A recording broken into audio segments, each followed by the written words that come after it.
Okay. All right. I'm going to call the July 2020 Chandlers Landing Board of Directors meeting to order. And Mr. Vice President, do we have a quorum? Yes, we do. Okay. All members are present for the meeting. Okay. Very good. We're going to move into ratification of electronic votes. There was a vote made on June 23rd, 2020 to approve the June Board of Director meeting minutes. I'll make a motion that we approve those minutes. Okay. The ratification vote. I will second that. All in favor? Aye. Aye. Aye. Okay, unanimous. Chip, on this next ratification, will you take us through a little bit of the history for our guests on the call with us? Okay, so we have a ratification vote for 304 Shamrock Circle. This is a home that has been under some stage of construction since April of 2017. It's in a dilapidated state. The neighbors, along with a number of the board, made a case to the city council for a show cause hearing to have the building demolished. The city council voted unanimously to do that. All the appropriate legal paperwork was issued to the lender, which is Lone Ranger Capital out of Austin, Texas, to have the home or the buildings, because there's actually two buildings there, demolished. They filed a injunction with district court here in Rockwall County to stop that. The plaintiff's attorneys, the city attorneys, our attorneys, along with Bruce Payton, Randy, Lindstetter, and myself, Jeff Macklick from the EC, have been involved behind the scenes to push this forward. We had a Zoom meeting with the attorneys. We were actually invited to attend on July 16th. We came to an agreement that Lone Ranger Capital will in fact demolish the home within 30 days after the city of Rockwall issues a demolition permit. They will also be rebuilding a home on the current foundation that's there. That's the only thing in that whole mess that's actually been green tagged by the city. They will submit all the appropriate documents and plans to the environmental committee and the city of Rockwall building department for the appropriate approvals. We, with Bruce's help and the help of Brad Lamberth, our attorney, put together a memorandum of understanding, an MOU as it's called, that has been distributed to the city, Lone Ranger Capital, and us. We had a online vote on the 16th to approve that, which we have. Since that time, Lone Ranger Capital has signed it. So we're waiting on a city council. We'll take it up in executive session at the city council meeting on Monday night. I'm anticipating that they're going to go along with this too, from all indications from the city's attorney. So we need to just ratify our vote here in a public setting. So I'd make a motion, Mr. President, that we accept the terms of the MOU, and I'll make that in the form of a motion. Okay, I will second that. Any discussion? All in favor? Aye. Aye. Unanimous. All right, so ratified. All right, give me 1 second. We got a couple people that want to join.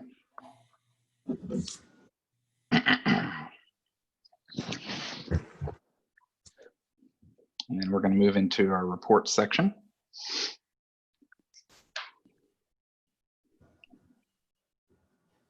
All right, I think we got everyone here now. All right, so moving into the reporting section for President's Report, I'm going to start off with, and as many of us know, the passing of Scott Self that recently occurred. Our hearts go out to the family. That was a incredible celebration of life for him, and I think it's exactly what he would have wanted to see. It was incredible, and we miss him deeply on the board, and grateful that the families in the neighborhood and we can continue to put our arms around them as they walk through that. So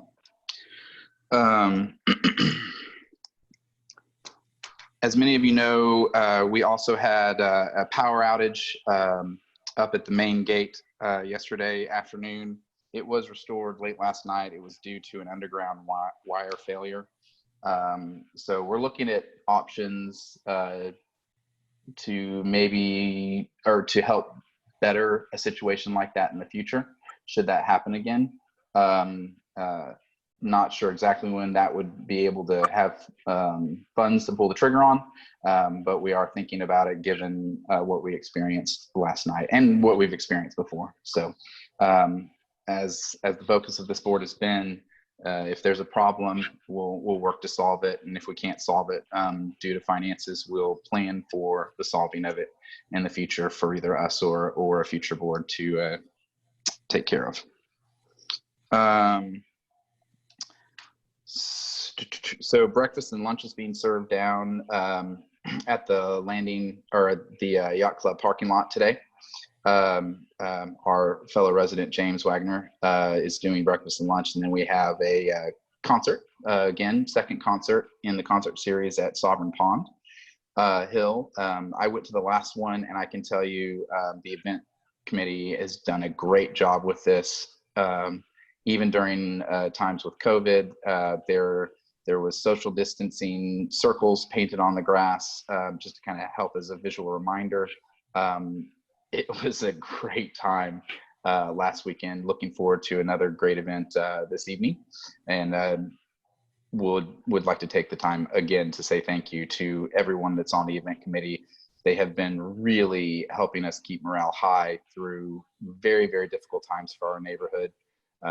COVID is a challenging thing. It's been politicized and media to death, and people are on all sides, and that can be divisive. And I want to say thank you to the many, many residents who, even during challenging times, are not succumbing to fighting with each other, but are instead being grateful for all the wonderful things that we have, because we have a bunch compared to other neighborhoods. So very, very grateful for the work that many of our volunteer neighbors are doing to help us out through this time.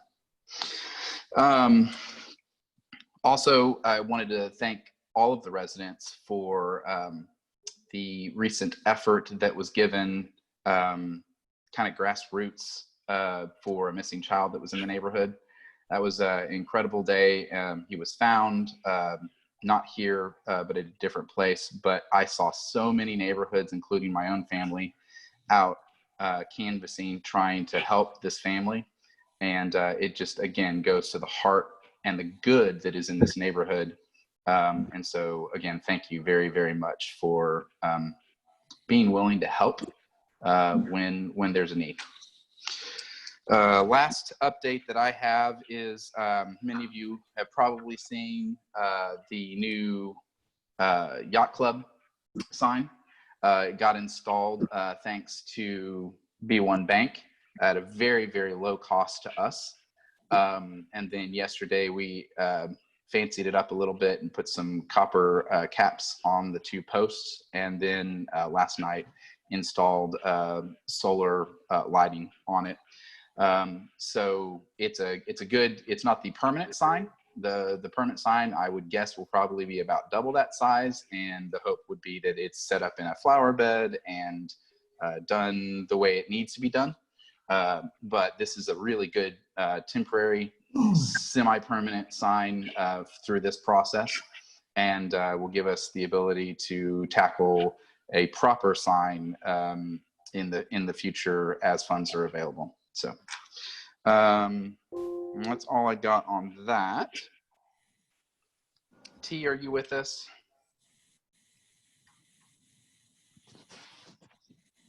T, can you hear us?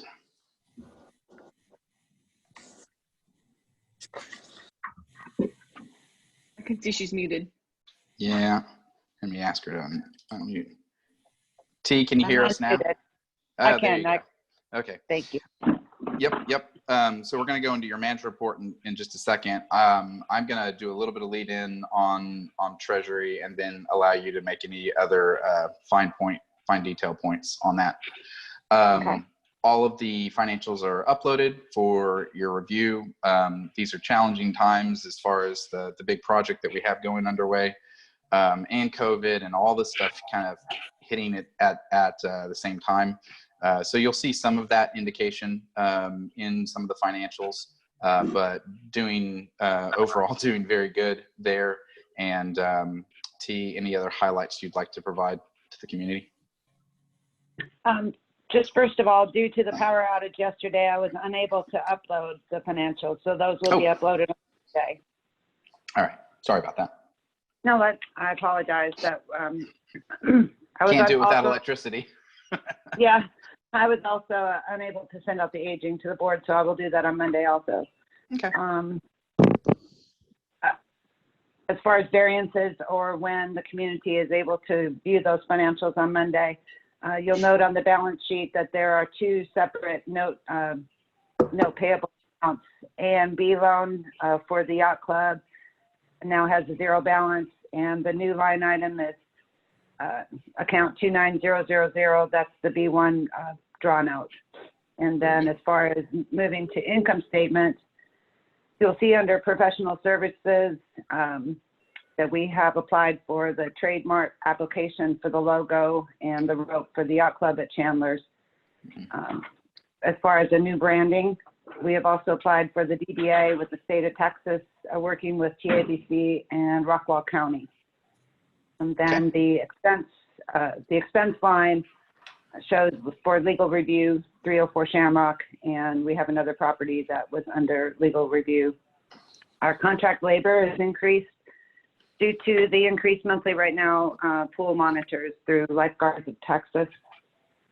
In landscape maintenance, we have the inclusion in there for the labyrinth, thanks to Jan Self and her group that worked really hard installing the pave stones, and there are still some markers that she wants to put out. There's going to be, I'd have to get if you want to find out more about that, I would contact the office and maybe speak with Cheryl McMahon.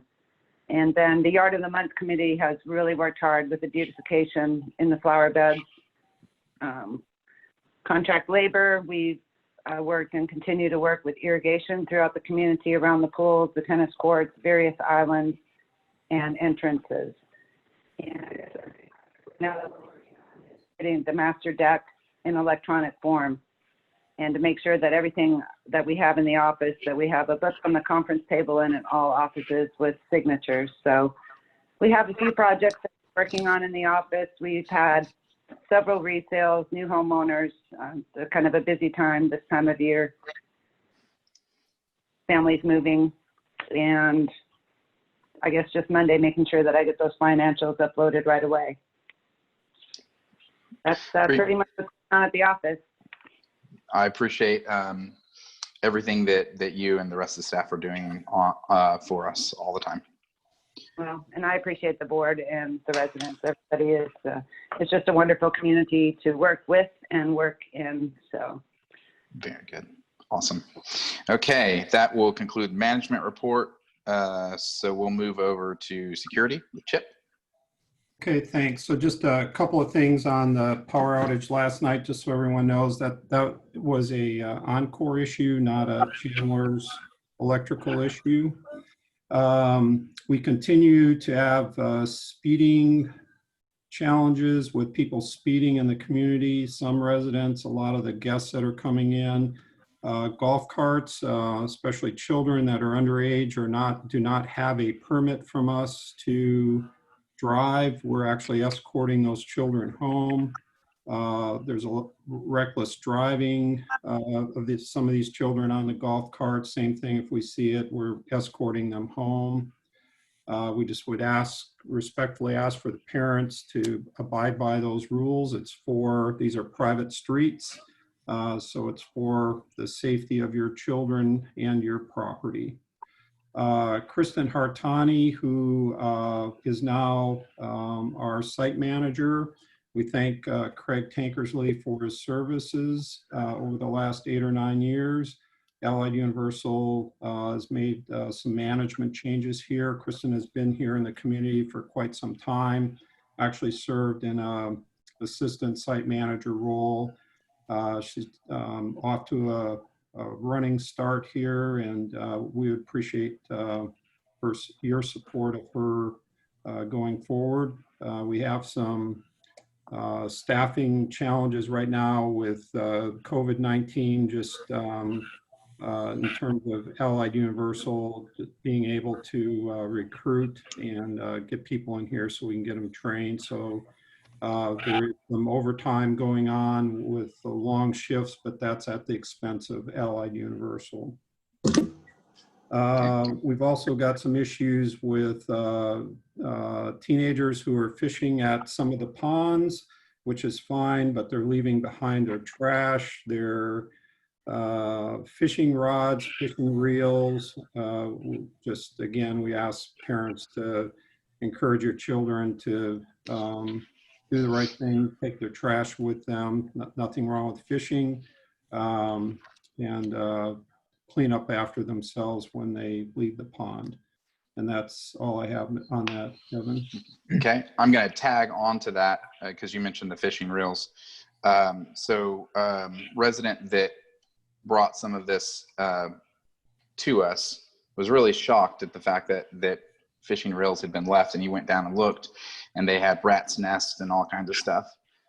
He was frustrated about the trash that was being left behind, but again, I want to just continue to uplift this community and the people that we have here. Even though he was frustrated, he looked at those reels with the rat's nest, and he took it upon himself to fix them and then returned them to the HOA so they could be returned to the kids that had ruined them and left them there. So we have really good things going on yet again, even in difficult circumstances. And I appreciate the heart of so many of our neighbors to handle a situation even like that the way that they did. So, hey Chip, quick question. Greg Alexander, we're all pleased that he's made good progress recovering his health, but what are the prospects of him coming back to work? Do you know?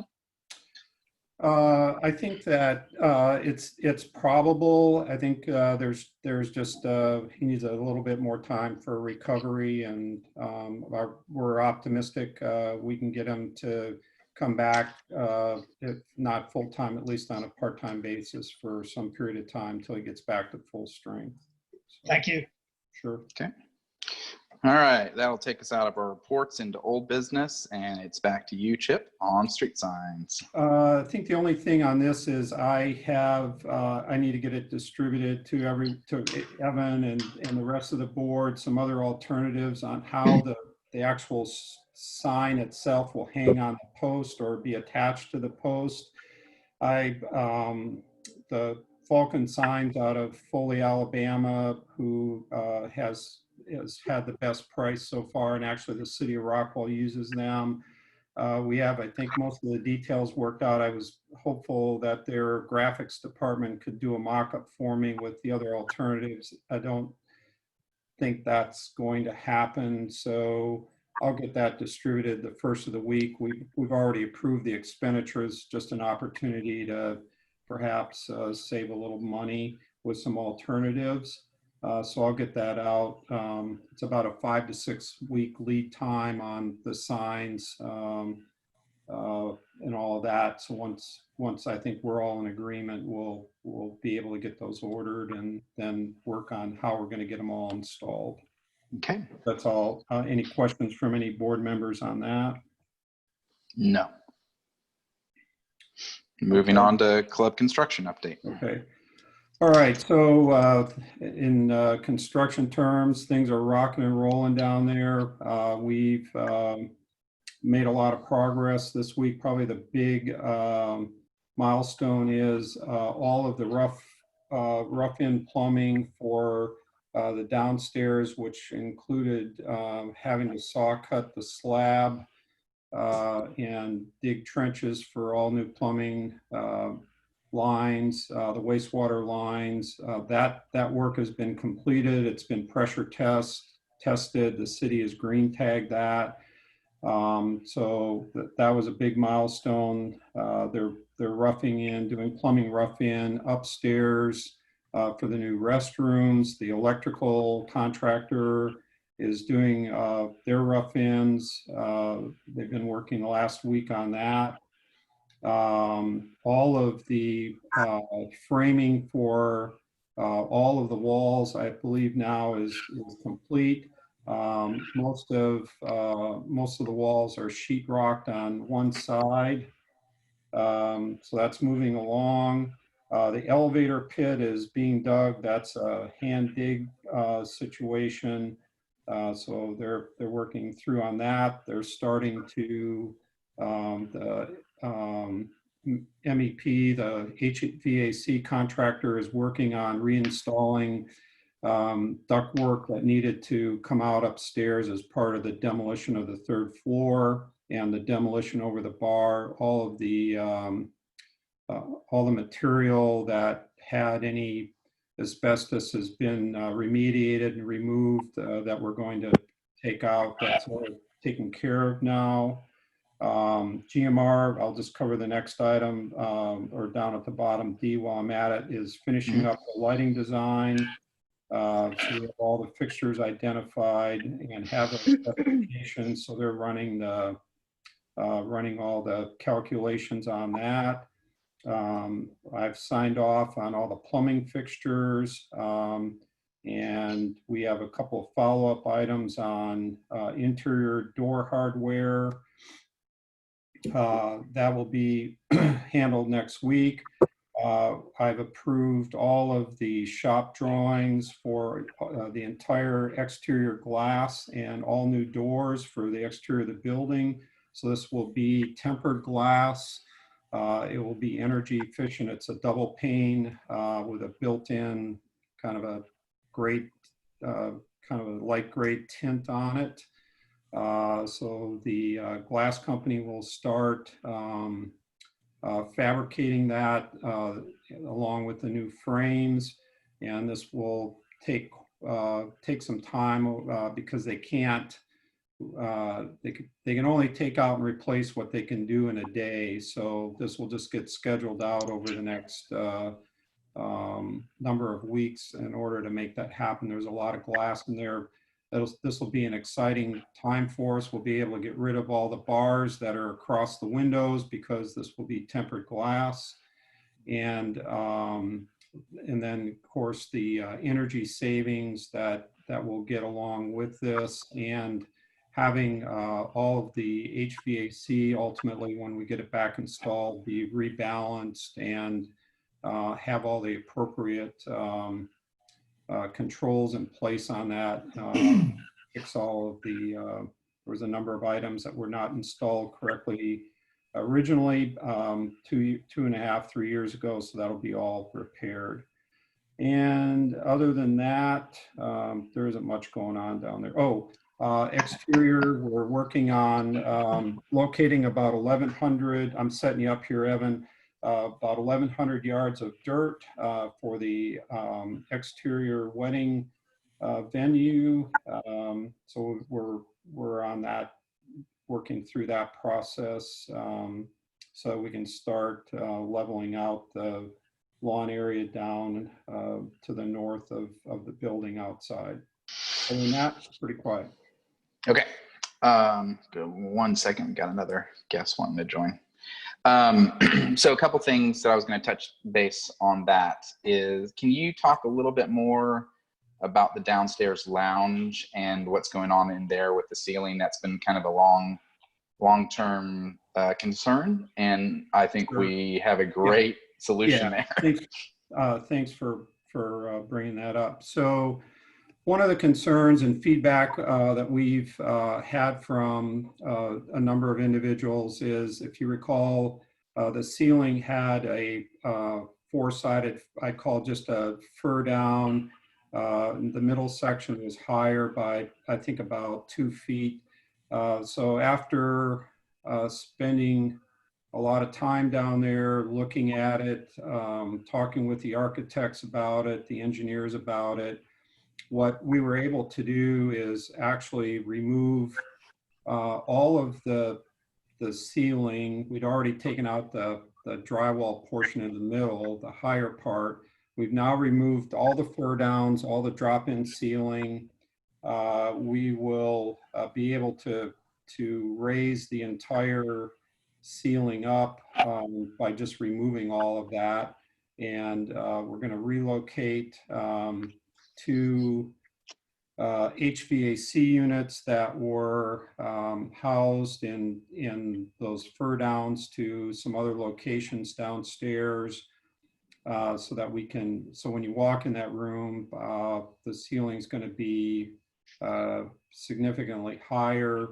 We won't put a ceiling back in, it'll just be open, and then we'll paint the underside of the framing and whatever for the ballroom floor upstairs, and hang the lights accordingly. So it'll just be an open ceiling, but it will have just a great, open look to it. And so we're real excited about that. Yeah, I think I envision myself spending a lot of time there. Yeah. So it'll be, just have a more casual atmosphere to it. And so I think it's gonna turn out good. So it just took a while to work through that. And there were some other changes we needed to make. I mean, the whole intention here throughout the downstairs is to get as much ceiling height in the rooms and the hallways as we can, in order just to give it a more open feeling. It's just, there's a lot of room there, but we have a lot of mechanical equipment that needs to go in there. And so we have to be mindful of that. But the goal here is to get something more than 8 feet in the hallways and in as many of the rooms as we can downstairs. That's awesome. Okay, and then I will talk a little bit more, and you can jump into if you need to. So you lightly touched on the wedding site. So for everyone that's on the call, where the gazebo that actually has some structural issues and needs to be removed, but where the gazebo is and that wedding site, the plan is, and some of you might have seen a little bit of red spray paint on the grass down there. The plan is that we're going to, instead of that hill rolling down, we're going to actually put a 9+ foot retaining wall that's going to go out from the edge of where the building currently is, where that downstairs lounge area is, and then go across parallel to the waterfront, and then back up along the concrete flume that many people use for a golf cart path. And it'll be about 65 feet back that way. What we'll end up with is a flat space directly out of the lounge that we can now use as well, it's a much more usable space because of the fact that it's flat. It will raise it up, so you won't be looking down at the beach. You'll be looking out to the lake. And pictured towards the end there, basically a movable arch or whatever for weddings. But this also positions it to be tinted if there's inclement weather, and it also could be tinted for not just weddings but other events. So in thinking about how to monetize the space to make sure that we get the most bang for the buck out of the facility, this is one of the things that we wanted to bring into part of the changes for the venue in the future. So Also, that's, are there not doors that open up from the lounge area that go out? yeah, there are. So downstairs in the lounge, there's going to be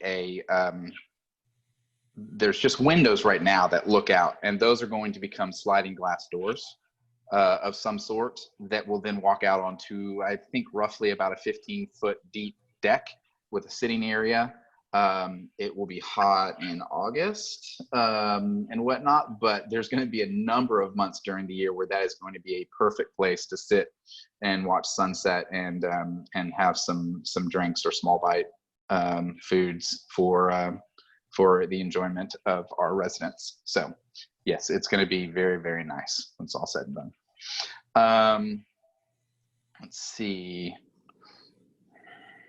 And then the other part of the retaining walk, and let's make sure, I don't want to get too far ahead on this, but we have a bid, and we've requested some others, and we have a bid right now for the lower part of the stairs as well as the upper part of the stairs on the south side of the stairs. So that'd be, if you're at the water looking up, everything that's on the right-hand side of the stairs at the pool.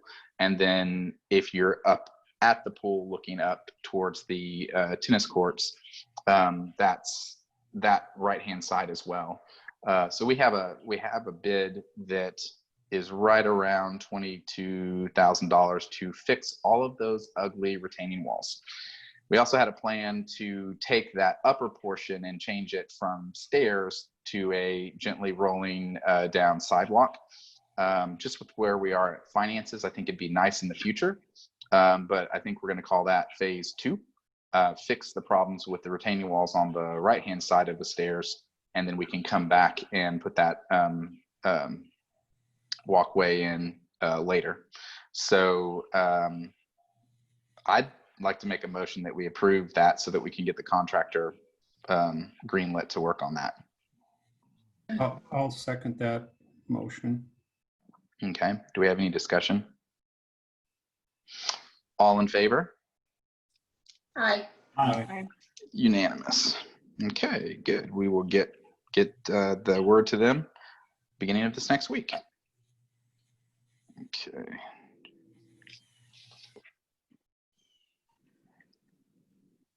Okay. That takes us to new business. 1 second. Let me pull up the document. So we had an update.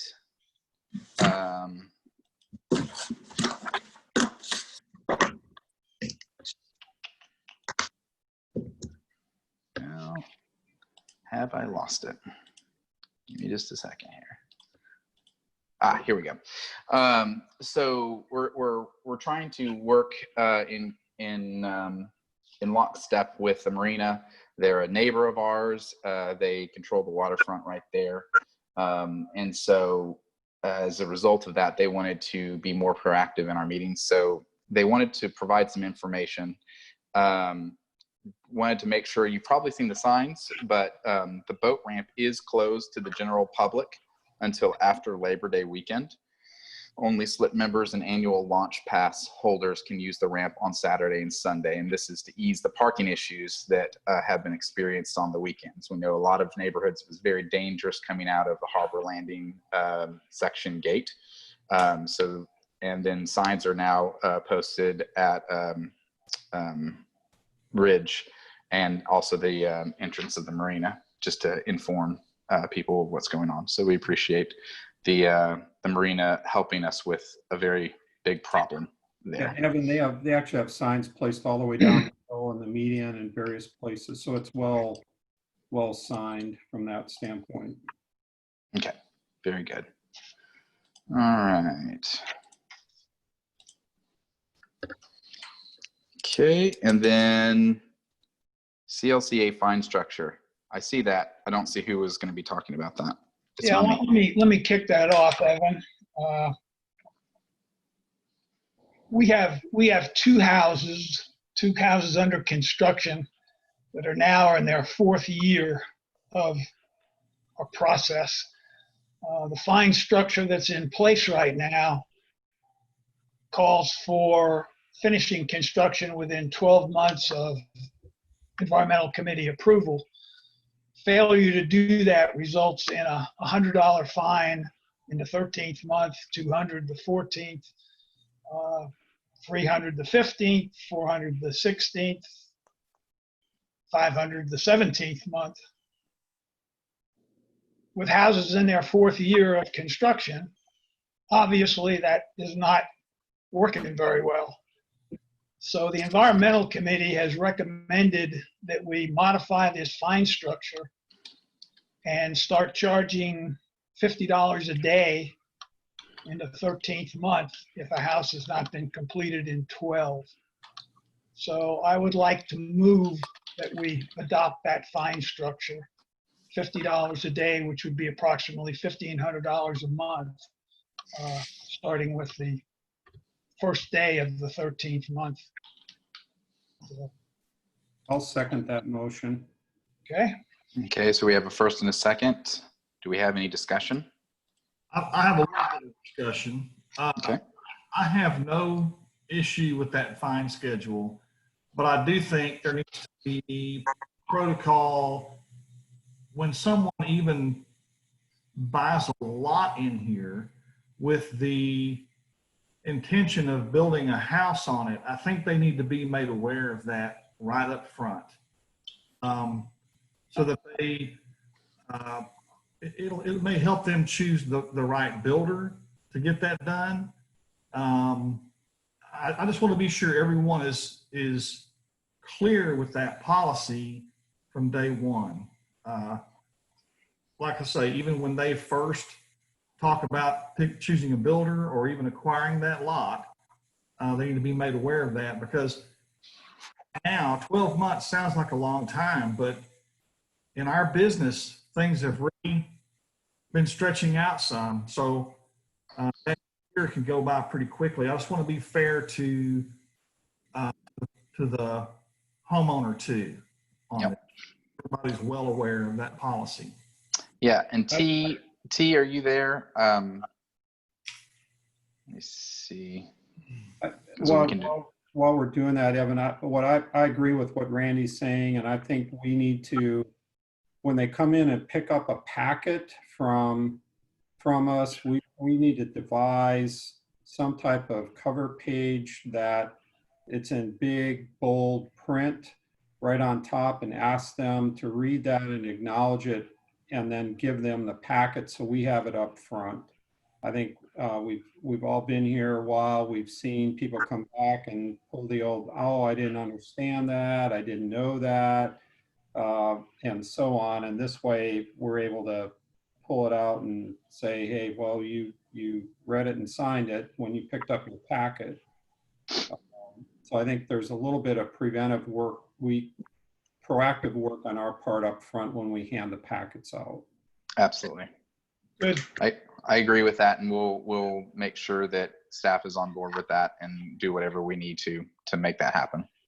I mean, we don't have a lot of lots left, but the lots we do have left, not so much the ones down in Harbor Landing Phase 2, but some of the other infill lots around the community are going to have some engineering challenges to it. And so I think we just need to, not to discourage people from building, but to keep it in front of them, to Randy's point of picking the right people to build your house for you.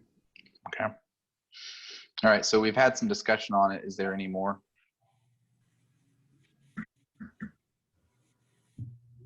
And did I hear that right, Bruce, that it was, was it $50 a day or is it $25 a day? It's $50 a day, starting day one of the 13th month. Okay.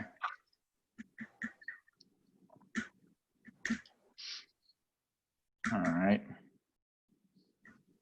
Sorry, I'm needing to admit someone just wanted to join the meeting.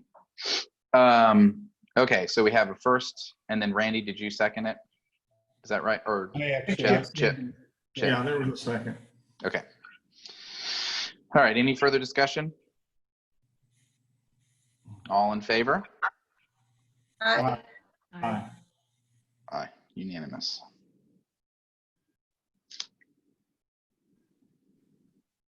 Okay. Evan, I'd add a point here in terms of the value of this. The 304 Shamrock situation, where Lone Ranger Capital has agreed to finish construction in 6 months. This will provide some incentive, some extra incentive for them to meet that timetable. Mm-hmm. Good. Good. This has definitely been some challenging things on the construction forefront, which is, to Chip's point, brought some more perspective of how we need to handle this so that we don't have situations like this in the future for the neighborhood. So very good. All right. I think that has us done with everything, and we would be moving on to the owner visitor forum. So if you are out there and you want to, let's start with the text number, just in case someone wants to text. Lee, will you provide that? Yes. 469-767-4080. One more time, please. Okay. 469-767-4080.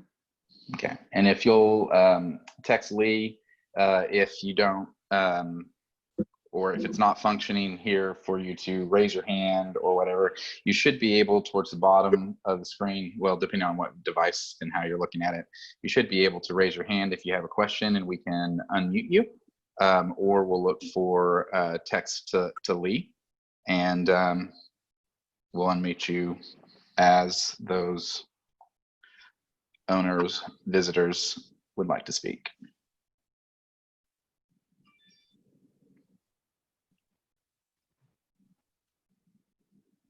I'm not seeing any hands raised yet.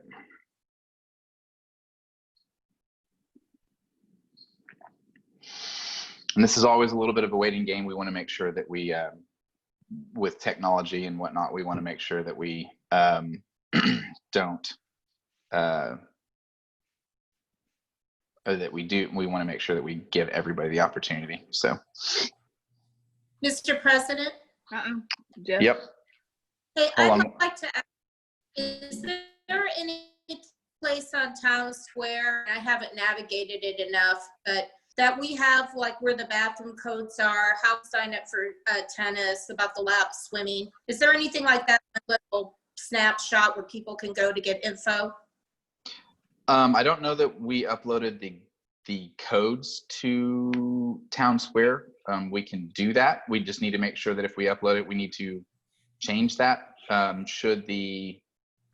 should and when the code changes. I think right now, are they being told by the pool monitor? How's that being handled currently? You get it from the pool monitor. Pool monitor, okay. And then as far as some of the other aspects on the code is one thing, but then I'm sorry, you said there's a couple other things that you. Nate had brought up about how you signed up for our tennis courts and whether there's a light. I'd like to take this project, if there is a need for us to have a kind of just one snapshot of certain things that residents should know about, or be updated. Well, yeah, so first and foremost, there is a FAQ page on the front end of the website when people go to chandlerslanding.org. And there's a number of frequently asked questions that are answered there.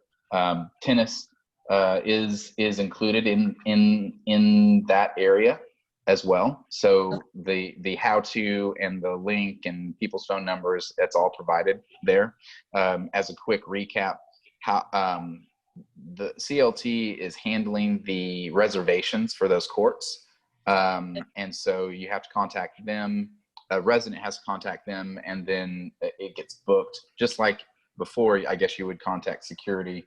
But we figured that since CLT is down there, that might ease a little bit off of security. And then CLT is more in the know of what's all going on down there, because they do occasionally book those upper courts 8 and 9 for tournament play as well. But those are our resident courts, and then the other 1 through 7 are part of the lease for CLT. So are Chandler's residents having problems reserving courts? There was a couple questions about the how, and so the frequently asked question aspect does answer that. So we're good on that front. As far as are residents having issues not being able to book because another resident booked it or because CLT booked it. I haven't heard anything there. And so obviously we need to be made aware if there's an issue there so that we can continue to work to make sure that everything is smooth for everyone. I think that they just don't know how to do it. Yeah, Okay. I would just find it ironic that we have all these gorgeous courts here, and then we have our own residents having issues trying to book court time. I don't think that's the case. Okay. I think it's more of a how versus Okay. the ability to. Good. I can tell you it's not real obvious. I mean, I just learned myself which courts are actually ours recently. Yeah. So, I mean, I don't play tennis all the time. I'm sure if I did, I would know more. But, you know, I didn't know if you just go down there and just kind of, if there's nobody there, first come, first serve. So, I mean, this is, I'm learning Yeah. too, you know? They started locking them up a number of years ago because people were going down and skateboarding and rollerblading on them, which ruins the surfaces. And so that there was a protection aspect in that versus just leaving them open all the time. So that's part of what we have going on there. What I think we can and should do is take that FAQ on the front end of the website. First of all, see if there's anything else we need to add on to it. So maybe Lee and Lizzie, if you don't mind looking over that and seeing if there's anything that needs to be changed for an accuracy standpoint, or if there's anything that needs to be added onto it, we'll do that. And then we'll copy and paste that into an FAQ announcement that will pin to the top of the announcement section on Nextdoor, which is where other important things have been pinned on Town Square, such as updates on the yacht club, etc. That would probably be the best place to kind of put it in two different areas that are easily found. Well, I'd also like to add, if the office is closed because of no fault of their own, but because there's a power outage, if somebody's monitoring it, there's always some communication going on with the resident. If possible. You cut out there. Sorry, I couldn't hear it. I said, if the office is closed because of power outage, no fault of their own, but that somebody can be taking calls and monitoring it to just let people know if it's booked or not, like kind of an on-call person. So it gets. We say that the CL Tennis takes the reservations, not the office. So Okay. it's through their portal that you reserve the resident courts.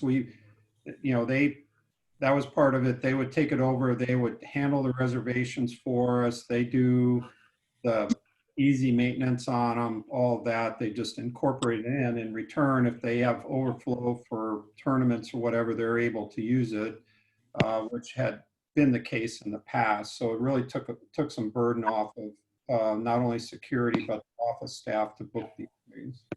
So they have a booking tool, as I understand, and it seems to work good. I've not personally received any complaints from residents that they haven't been able to use it. All right. Well, I'll check with them and make sure that if somebody wanted to use it over the weekend, that maybe somebody is there available to how that they have to book it. So I want as many amenities for the residents as possible during these. Absolutely. Yeah. Yep. Absolutely. I saw Jeff raise his hand on video. I don't know if it looks like he's still here. Jeff Macklick. There he is. All right. I think we got you, Jeff. But we're not hearing you. Linda Honeycutt. Yeah, I see. We'll go to her as soon as we can get Jeff. And there's Dana.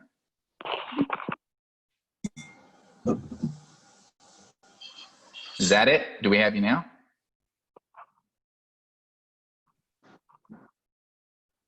You do not show to be muted. I can see that you're asking, can we hear you? But I cannot hear you. But you are not muted. So I don't know what's going on there. Okay, 1 minute. Okay. Question. While we let you work on that, do you mind if do you want to go to Linda in the interim? Okay. Oh, Jeff, are you ready? No. Darn. Okay. All right. Let's go to Linda real quick, and then we'll come back to Jeff. Hey, good morning, guys. I missed most of the meeting. I had to be somewhere at 10, but I just heard the last part, and I will say that Dan Fraser is head of, I think he's head of the Tennis Association, and they have a real good software program where you can go in and book a time for 8 and 9, tennis courts 8 and 9. I do that occasionally to play pickleball with my children. So if you'll get that word out, like you said you were going to do, of course, but it's a real good software program you can go in at your own home and book it what day you want, what time, and then you can also cancel if you decide not to play that day. That's awesome, and that's a wonderful reminder about pickleball as well. That those courts were multi-purposed for pickleball as well. All right. Anything else, Linda?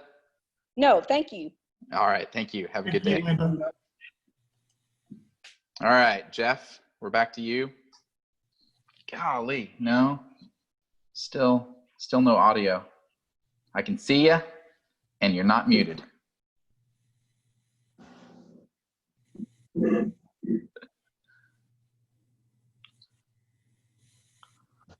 How about if Jeff were to call in to Lee with his item? Yeah. You want to do that? You could text it in or call her. Yeah. Jeff, do you have Lee's number? Okay, Lee, can you give him your number? You ready? It's 469-767. Hold on one second. Okay, 469-767-4080.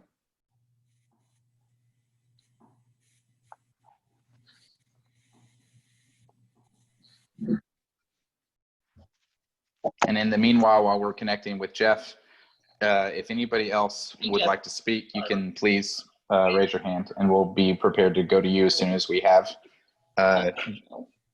Jeff. Well, okay. Go ahead, Jeff. What's your question?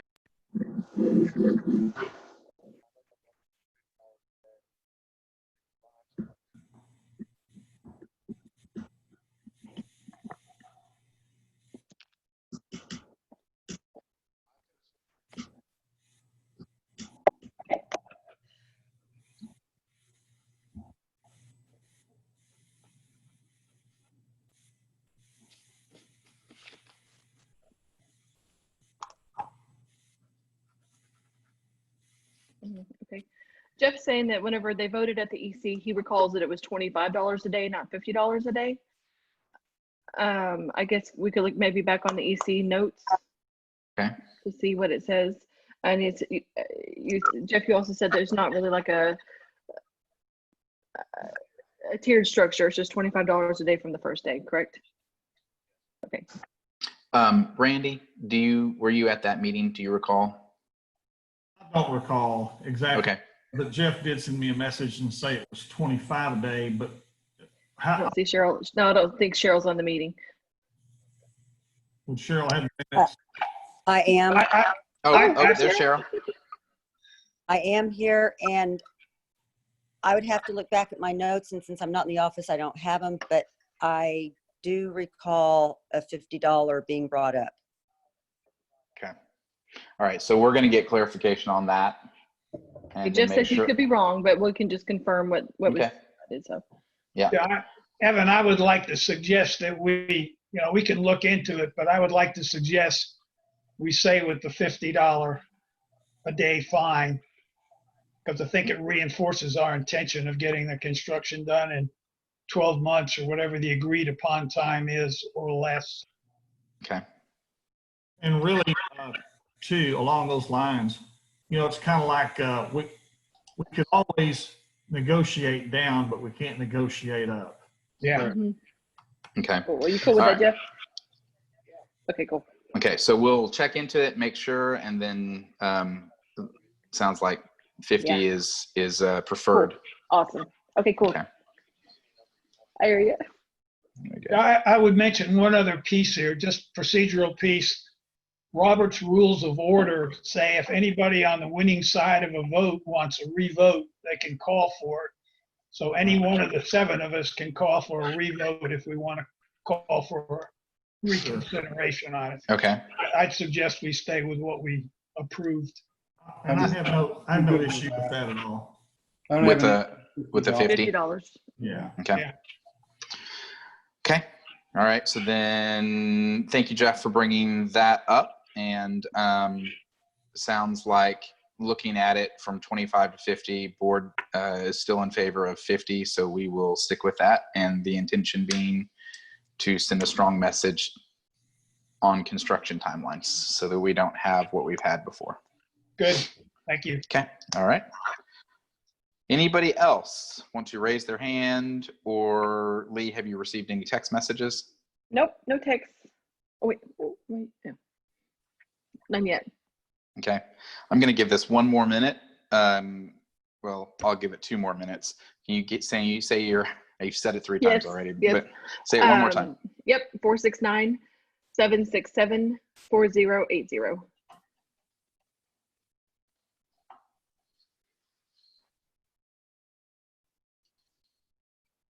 Hey, Evan, while we're waiting here, it strikes me that if we were able to put the contact information for the tennis reservations into the summary, that would be good. And I'm wondering if Paul Jason has that information, maybe he could be unmuted and share it, or just text it or phone it in to Lee. Yeah, I think all of that, including the link, is on the website, so we can easily copy and paste that in it, and Cheryl can definitely help us with that as far as notes. Absolutely. Yeah, it sure. It's I found it myself and clicked on it, and it says, "How do I make a tennis reservation?" And contact. You just click on Chandlers Landing tennis booking, and it takes you to a portal where you have to register, but then you can go online and just choose times and stuff. So, hey, we're all learning something today, I guess. So. Great, though. Yeah. Okay. All right. Thanks, Lee. Mm-hmm. And per Linda, it's very easy. So that would be the experience I would expect for us to have. Good. All right, nearly there, folks. Anybody else have something they wish to speak about in the owner visitor forum?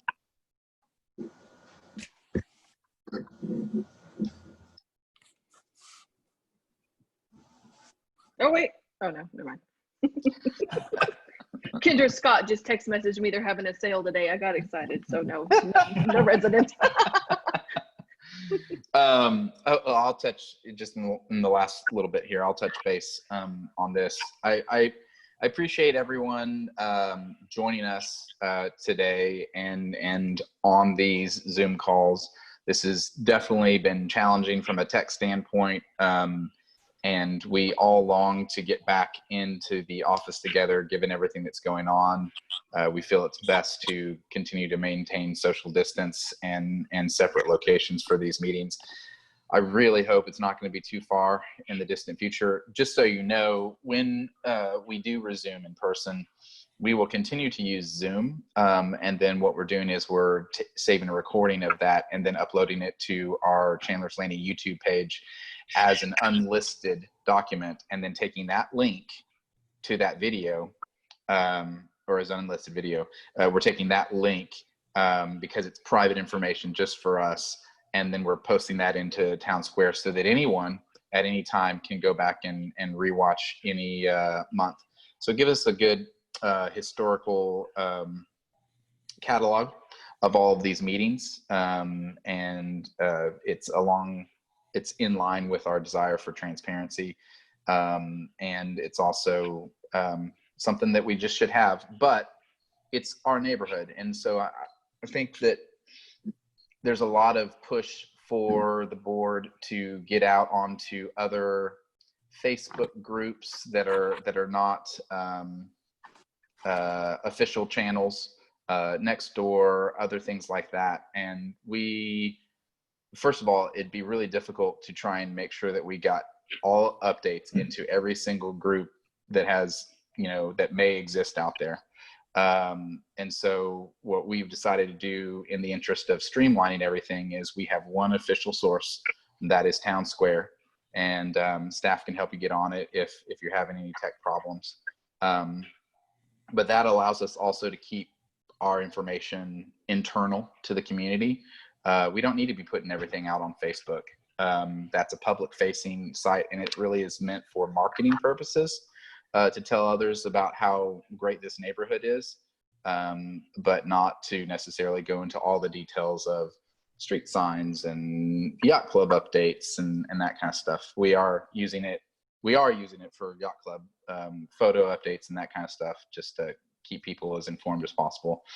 But outside of that normal business, we want to keep that all internal. That's our neighborhood. So wanted to kind of remind people of that. And so if you are getting frustrated that board members are not posting things out on different Facebook groups and whatnot, that's the reasoning behind it. And if you're frustrated by that, I'm sorry. That's just how it is. So I don't see any other hands raised. Does anybody else? No text. Does anybody else have anything to add? I'd like to make a motion, we adjourn. Okay, do we have a second? I second. I think it was a tie. I'll go ahead and give it to Lizzie. All right. And all in favor? Aye. Aye. Thank you all for joining us. We appreciate you being here today, and look forward to seeing you around the neighborhood. Talk to you soon. Bye-bye. Bye. One